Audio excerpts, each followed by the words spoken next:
इतना आप प्रैक्टिस कीजिएगा ना, इतना रफ करने की कोई जरूरत है ही नहीं, इतना करने की जरूरत है ही नहीं। प्रैक्टिस जब कीजिएगा तो बिल्कुल आसान तरीका से आप बना सकते हैं, मन ही मन बना सकते हैं आप। वो चीज़ होगा, दिमाग का इस्तेमाल कब होगा? सबसे ज़्यादा जब आप प्रैक्टिस करेंगे तो सबसे ज़्यादा दिमाग का इस्तेमाल होगा। उतना कम आप पेन चला पाएंगे, जितना आप दिमाग चलाएंगे उससे कम आप पेन चला पाएंगे। कब? जब आप प्रैक्टिस करेंगे तब। तो आई होप, तो स्वागत करते हैं आप सभी का आपके अपना यूट्यूब चैनल रोशन सर मैथ स्पेशलिस्ट में।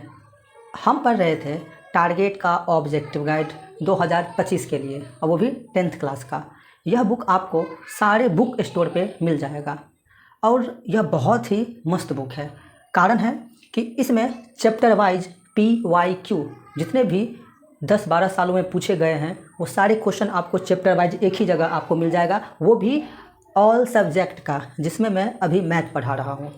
और 5 चैप्टर हम ख़त्म कर चुके हैं। यह हमारा 6ठा चैप्टर है, त्रिभुज, इंग्लिश में बोले तो ट्रायंगल्स। बहुत ही इम्पोर्टेंट चैप्टर है, बहुत ही खास चैप्टर है, और यकीन मानिए आपको समझ में आने की 100% मैं गारंटी लेता हूँ। कंसेप्ट के साथ आपको मैं बताऊँगा, पूरे लॉजिकली बताऊँगा आपको कि कहाँ क्यों कैसे हुआ। रटाने की तो कोई बात ही नहीं है यहाँ पर, और कोई सवाल पैदा नहीं होता कि आप रटेंगे किसी भी सवाल को। हर सवाल को आप समझेंगे। इसके लिए आपको वीडियो के अंतिम तक बने रहना है, डटे रहना है, बैठे रहना है, ज़रूर आपको समझ में आएगा। नए हैं तो चैनल को ज़रूर सब्सक्राइब कीजिएगा, और अच्छा लगे तो अंतिम में जाकर वीडियो को लाइक करके वीडियो को दोस्तों में भी शेयर कीजिएगा, ठीक है। चलिए शुरू करते हैं और देखते हैं कि पहला क्वेश्चन क्या है त्रिभुज का। सबसे पहला क्वेश्चन कह रहा है कि त्रिभुज ABC में P और Q भुजा, P और Q बिंदु जो है वो भुजा AB और AC पर क्रमशः इस प्रकार है कि PQ समांतर होगा BE के। इतना पहले कर लेते हैं। कह रहा है कि आपके पास एक त्रिभुज है, आपके पास एक त्रिभुज है। कौन सा त्रिभुज है सर?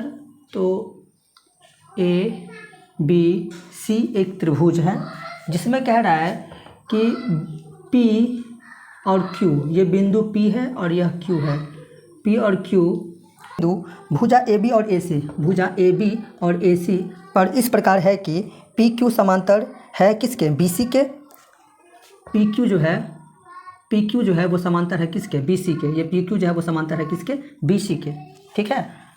यहाँ तक पहले आपको क्वेश्चन को अच्छे से समझना होगा। कह रहा है कि एक त्रिभुज है ABC, ठीक है, जिसमें बिंदु P और Q भुजा AB और AC पर इस प्रकार है कि PQ जो है वो समांतर है BC के। इतना आपको कह दिया है, ठीक है। और आगे वैल्यू भी दे दिया है कि AB बराबर 3 सेंटीमीटर, P बराबर कितना है? 3 सेंटीमीटर है। उसके बाद PB बराबर दे दिया है 2 सेंटीमीटर, PB 2 सेंटीमीटर है। AQ बराबर दे दिया है आपको 6 सेंटीमीटर, AQ 6 सेंटीमीटर, ठीक है। और कह रहा है कि QC जो है वो X है, QC जो है वो X है, और हमें X का मान निकालना है। क्या कह रहा है हमें? कि X का मान आप निकाल करके दिखा दीजिए, ठीक है। हम पढ़े होंगे, आपको पता होगा, याद होगा, नहीं भी पता है तो याद रखिएगा अब से।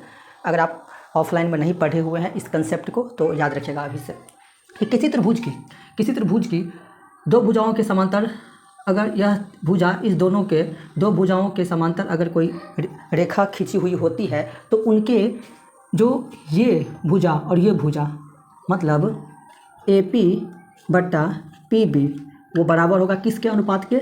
AQ बट्टा QC के अनुपात के। कब होगा ये? जब दो भुजा समांतर होती है। किसी त्रिभुज की दो भुजाएं जब समांतर होती है तब इसके और इसके अनुपात और इसके और इसके अनुपात बराबर होंगे। अनुपात का मतलब बटा होता है, ठीक है। कब? जब ये दोनों भुजाएं समांतर क्वेश्चन में कह दी होगी तब। AP समांतर होगा BC के, QC समांतर होगा, AQ समांतर होगा QC के। वो दोनों क्या होता है? आपस में बराबर होता है उनका अनुपात, ठीक। वैल्यू दे दिया है आपको, यहाँ पर 3 है, PB है आपके पास 2 बराबर, QC है 6 और AQ है 6 और QC कितना है? X है। गुना कीजिए, 3 को X गुना करेंगे तो 3X होगा बराबर 6 दूना 12 हो जाएगा। इसको काटेंगे यहाँ से, 3 चौका 12, तो X बराबर कितना निकला? 4 सेंटीमीटर, 4 सेंटीमीटर, ठीक है। तो इस तरह से क्या होगा? आपका यह आंसर हो जाएगा। इस तरह से बनाएंगे। उम्मीद करते हैं कि यह क्वेश्चन आप समझ गए होंगे। चलिए नेक्स्ट क्वेश्चन देखते हैं क्या है आपके मोबाइल स्क्रीन पर। दूसरा क्वेश्चन है आपके स्क्रीन पर कि दो समरूप त्रिभुजों के क्षेत्रफलों का अनुपात दे दिया है 9:4। क्षेत्रफलों का अनुपात कितना दे दिया है? 9:4 दे दिया है। तो कह रहा है कि इसकी संगत ऊंचाइयों का अनुपात क्या होगा? संगत ऊंचाइयों का अनुपात आपसे पूछ रहा है, ठीक है। बहुत आसान क्वेश्चन है, एक ज़बरदस्त मैं आपको तरीका बता रहा हूँ। हमें क्या करना है हमेशा कि जब क्षेत्रफलों का अनुपात दिया रहे, क्या दिया रहे क्वेश्चन में कि समरूप त्रिभुज के क्षेत्रफलों का अनुपात दिया रहे, तो क्या करना है आपको सबसे पहले कि जो क्षेत्रफलों का अनुपात दिया रहेगा तो पूछे आपसे ऊंचाइयों का अनुपात, क्या पूछे, ऊंचाइयों का अनुपात पूछे, चाहे भुजाओं का अनुपात पूछे, चाहे परिमापों का अनुपात पूछे, चाहे पूछे आपसे माध्यिकाओं का अनुपात पूछे, इस चारों में से कोई भी पूछे, कब, जब समरूप त्रिभुजों के क्षेत्रफलों का अनुपात दिया रहे तब। अगर ये चारों में से कोई भी पूछे तो आपको क्या करना है कि जो भी आपको क्षेत्रफलों का अनुपात दिया रहेगा ना उसका वर्गमूल कर देना है, आंसर आ जाएगा आपका। देखिए कैसे, ये क्षेत्रफलों का अनुपात दिया है, ठीक, हम इसका वर्गमूल कर देंगे, क्या करेंगे, वर्गमूल करेंगे। तो 9 का वर्गमूल 3 आता है और 4 का वर्गमूल 2 आता है और यही आपका आंसर हो जाएगा। क्या होगा, यही आपका आंसर होगा। और इस चीज़ को मैं आने वाले क्वेश्चन में अप्लाई करके भी आपको दिखा दूंगा, ठीक है। कब वर्गमूल करेंगे, जब दो समरूप त्रिभुजों के, समरूप रहेगा तब, समरूप त्रिभुजों के क्षेत्रफलों का अनुपात दिया रहेगा तब। कुछ भी पूछे इस चारों में से, बस उस क्षेत्रफल जो दिया रहेगा उसका वर्गमूल निकाल देना है, आंसर आ जाएगा आपका। चलिए अगला क्वेश्चन देखते हैं क्या है। तीसरा क्वेश्चन कह रहा है कि त्रिभुज पी क्यू आर में यदि पी क्यू का स्क्वायर बराबर होता है पी आर के स्क्वायर प्लस में आर क्यू के स्क्वायर के, तो त्रिभुज का कौन सा कोण समकोण होगा, ये कह रहा है आपको। समकोण की बात हुआ है, आपको दिया गया क्या है कि पी क्यू का स्क्वायर जो है वो बराबर होता है पी आर के स्क्वायर प्लस में आर क्यू के स्क्वायर के। तो आपसे पूछ रहा है कि कौन सा कोण समकोण होगा। बहुत आसान है, ध्यान से देखिए आप इसमें कि किस किस कोण की बात हुआ है। एक तो कोण पी क्यू और आर, 3 कोण की बात हुआ है, ठीक है। हमें पता है कि यह हमारा क्या होता है, कर्ण होता है, क्योंकि पाइथागोरस कहे हुए थे कि कर्ण का जो स्क्वायर होता है, कर्ण का जो वर्ग होता है वो अन्य 2 शेष भुजाओं के वर्गों के योग के बराबर होता है। कौन, कर्ण का स्क्वायर। और किसी भी समकोण त्रिभुज में कर्ण सबसे बड़ी भुजा होती है, ठीक है। तो ध्यान से आप देखिए कि अगर यह कर्ण है, क्या है ये, अगर यह कर्ण है, सबसे बड़ी भुजा है, तो समकोण त्रिभुज आप बनाकर देख लीजिए। सबसे पहले आप यहाँ पर, यह हमारा क्या है, समकोण त्रिभुज है और P और Q हमारा क्या है, कर्ण है। तो तीसरी कौन सी कोण बची, पी क्यू आर में जब डिसाइड हो गया कि पी क्यू हमारा कर्ण है तो तीसरी भुजा कौन बची, तीसरी भुजा आर बचा और ये हमारा समकोण होता है, ये तो आपको भी पता है। तो कोण आर जो है वो हमारा क्या हो जाएगा, राइट आंसर हो जाएगा। कोण आर हमारा समकोण हो जाएगा। कितना आसान था। क्या आप इस क्वेश्चन को बिना डायग्राम के देख करके जवाब नहीं दे सकते हैं? बिल्कुल दे सकते हैं, देख करके जवाब। सिंपल सी बात थी कि जब यह हमारा कर्ण है तो इसके सामने का जो कोण होगा, तीसरा कोण बचा क्या, आर बचा। जब पी क्यू है तो तीसरा आर बचा और कर्ण के सामने का जो कोण होता है, कर्ण की भुजा के सामने का जो कोण होता है वही हमारा क्या होता है, समकोण होता है। बिल्कुल आसान था। चलिए अगला क्वेश्चन देखते हैं क्या है। चौथा क्वेश्चन है आपकी स्क्रीन पर, जिसमें कह रहा है कि त्रिभुज ए बी सी और त्रिभुज डी ई एफ के समरूप हैं एवं क्षेत्रफल भी दे दिया है दोनों का। तो कह रहा है आपको कि दोनों त्रिभुजों के संगत भुजाओं का अनुपात क्या होगा। अभी जो हम थोड़ी देर पहले पढ़े हुए थे क्वेश्चन और बताए हुए थे आपको कि किसी 2 त्रिभुज के संगत, अगर कोई 2 त्रिभुज समरूप है उसके क्षेत्रफलों का अनुपात दे दिया है, तो अगर निकालने के लिए बोले चाहे भुजाओं का अनुपात, चाहे ऊंचाइयों का अनुपात, चाहे परिमापों का अनुपात, चाहे माध्यिकाओं का अनुपात, तो सिंपल है कि जो भी क्षेत्रफल दिया हुआ है उसका क्या करना है, आपको वर्गमूल निकाल देना है। तो आपको दोनों त्रिभुजों का क्षेत्रफल दे दिया है आपको, ठीक। सबसे पहले त्रिभुज का क्षेत्रफल आपको दे दिया है कितना, 36, और दूसरे त्रिभुज का क्षेत्रफल आपको दे दिया है कितना, 49 दे दिया है आपको। तो बस इसका वर्गमूल निकाल दीजिए, अपने आप हो जाएगा। 36 6 का वर्गमूल, 49 7 का वर्गमूल। तो देखिए कहीं पर है क्या, 6:7, यही आपका हो जाएगा क्या, आंसर। कितना ज़बरदस्त ट्रिक है, आसान है। चलिए अगला क्वेश्चन देखते हैं क्या है। 5 नंबर क्वेश्चन कह रहा है कि यदि 2 समरूप त्रिभुजों के क्षेत्रफलों का अनुपात दे दिया है आपको 25:64, 25:64 आपको दे दिया है, तो कह रहा है कि इसकी भुजाओं का अनुपात क्या होगा। अभी हम बनाए हुए थे क्वेश्चन, सेम क्वेश्चन है।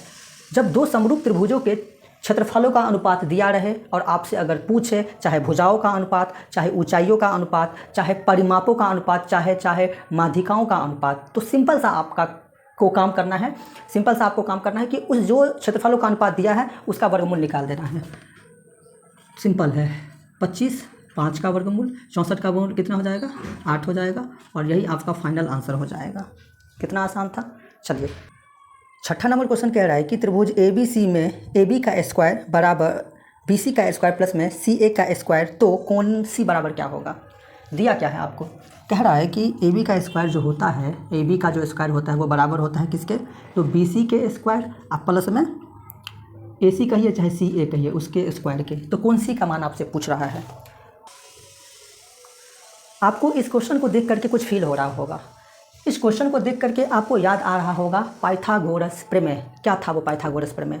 पाइथागोरस कहे थे कि कर्ण का जो स्क्वायर होता है वो लंब के स्क्वायर प्लस में आधार के स्क्वायर के बराबर होता है। ठीक है, तो यह हमारा क्या है, अगर यह कर्ण है, अगर यह हमारा कर्ण है, ए बी क्या है हमारा कर्ण है, तो इसमें आप देखिए कि कितने कोणों की बात हुई है, 3 कोणों की बात हुई है ए बी सी, जिसमें ए बी जो है वो हमारा कर्ण है, तो तीसरी कौन सी कोण बची, सी बची कोण, तो वो सी जो है वो क्या होगा 90 डिग्री होगा, क्योंकि कर्ण के सामने का जो कोण होता है, भुजा जो कर्ण होता है उसके सामने का जो कोण होता है वही हमारा समकोण होता है।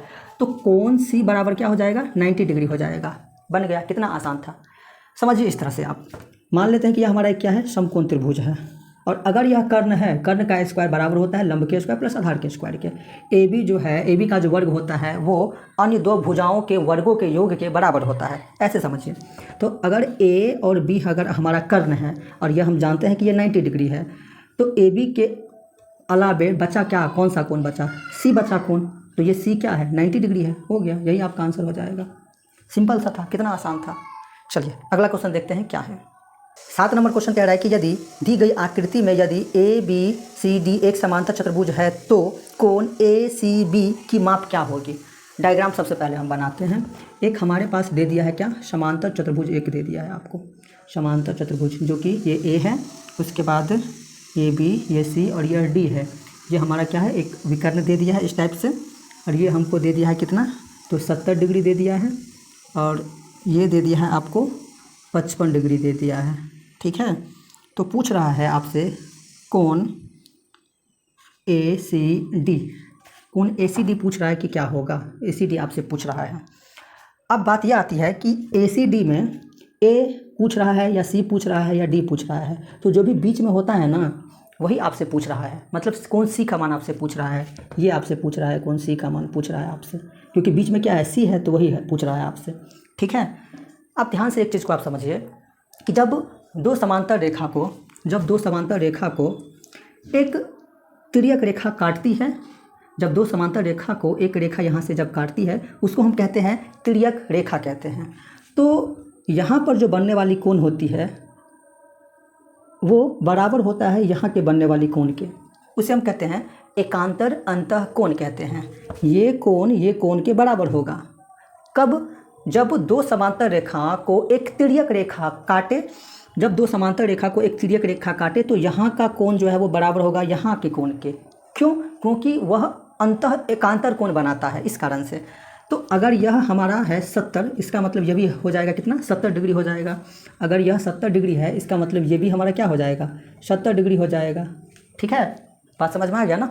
चलिए अब ध्यान से आप देखिए यहाँ पर ए बी और सी त्रिभुज को देखिए आप ध्यान से, इस वाले को नहीं देखिए, इस ए बी सी को आप अगर ध्यान से अगर आप देखते हैं, ध्यान से हमको तो निकालना ये है, ध्यान से आप देखते हैं अगर, तो चूँकि हम पढ़े हुए थे कि त्रिभुज के तीनों कोणों का योग मतलब कोण ए प्लस कोण बी प्लस कोण सी वो बराबर होता है किसके 180 डिग्री के होता है, ये चीज़ हम पढ़े हुए हैं। ठीक है, तो आपके पास कोण ए कितना है 70 डिग्री है, प्लस में कोण बी कितना है 55 डिग्री है, प्लस में कोण सी हमको निकालना है वो हो जाएगा 180 डिग्री के बराबर। अब जब दोनों को हम जोड़ेंगे तो ये हो जाएगा 5 और ये 7 5 12 125 डिग्री। ठीक है, प्लस में कोण सी बराबर 180 डिग्री। अब हमें कोण सी निकालना है तो उसको इधर ही रहने दीजिए, बराबर 180 डिग्री में से घटा देंगे, 125 है प्लस में उधर जाएगा तो बदलेगा साइन, तो कोण सी बराबर हो जाएगा 10 में से 5 गया तो 5, 7 में से 2 गया तो यहाँ पर हो जाएगा 5, 1 में से 1 गया तो 0, मतलब कोण सी का मान कितना निकला 55 डिग्री। ये हमारा कितना हो जाएगा 55 डिग्री हो जाएगा ये अभी। ठीक है, इस तरह से हम बनाएंगे। अब जितना आप प्रैक्टिस कीजिएगा ना, इतना रफ करने की कोई ज़रूरत है ही नहीं, इतना करने की ज़रूरत है ही नहीं। प्रैक्टिस जब कीजिएगा तो बिल्कुल आसान तरीक़ा से आप बना सकते हैं, मन ही मन बना सकते हैं आप। वो चीज़ होगा, दिमाग का इस्तेमाल कब होगा? सबसे ज़्यादा जब आप प्रैक्टिस करेंगे तो सबसे ज़्यादा दिमाग का इस्तेमाल होगा। उतना कम आप पेन चला पाएंगे जितना आप दिमाग चलाएंगे, उससे कम आप पेन चला पाएंगे। कब? जब आप प्रैक्टिस करेंगे तब।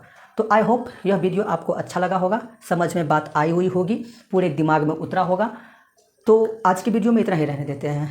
वीडियो को लाइक करके चैनल को जरूर सब्सक्राइब कर लीजिएगा इसी तरह के वीडियो के लिए। तब तक जय हिंद, जय भारत।